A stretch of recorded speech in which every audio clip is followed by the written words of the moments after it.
অথচ জুমার দিনটা এত ইম্পর্টেন্ট, এই দিনে দোয়া কবুল হয়। যে কোনো দোয়া আল্লাহর কাছে চাবেন কবুল হবে। এই দিনে সূরা কাহাফ পড়তে হয়, এই দিনে তাড়াতাড়ি মসজিদে আসতে হয়, গোসল করে সুগন্ধি মেখে সুন্দর কাপড় পরে ইমামের কাছাকাছি এসে বসতে হয়। তাহলে প্রত্যেক কদমে 1 বছরের রোজা, 1 বছরের তাহাজ্জুদের নেকি হয়। এতগুলো দিন থাকতে জুমার দিনের এত ফজিলত কেন? কারণ এই দিনে আল্লাহ তাআলা আদম আলাইহিস সালামকে তৈরি করেছেন। এই দিনে আল্লাহ তাআলা সাইয়েদনা আদমকে জান্নাত থেকে দুনিয়ায় পাঠিয়েছেন। জুমার দিনে আল্লাহ সাইয়েদনা আদম আলাইহিস সালামের তওবা কবুল করেছেন। এই জুমার দিনে আল্লাহ তাআলা সাইয়েদনা আদম আলাইহিস সালামের রূহ কবজ করবেন। জুমার দিন ছাড়া কিয়ামত অনুষ্ঠিত হবে?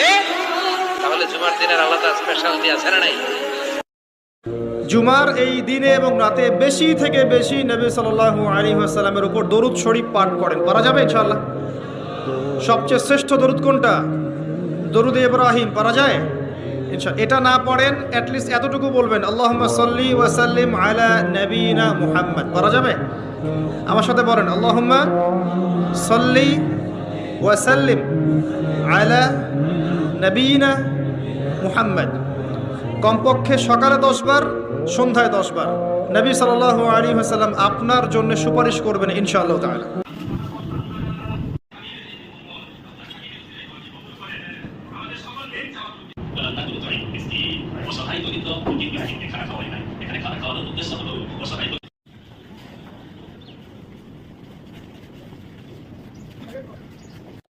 জুমার দিনকে বিষ্ণু ঈসা ইসলাম ঈদের দিন বলেছেন। কিসের দিন? ঈদের দিন। বিষ্ণু ঈসা ইসলাম তাবারানীর বর্ণনায় বললেন, হাযা ইয়াউমুন জাআলাহুল্লাহু লাকুম ঈদান।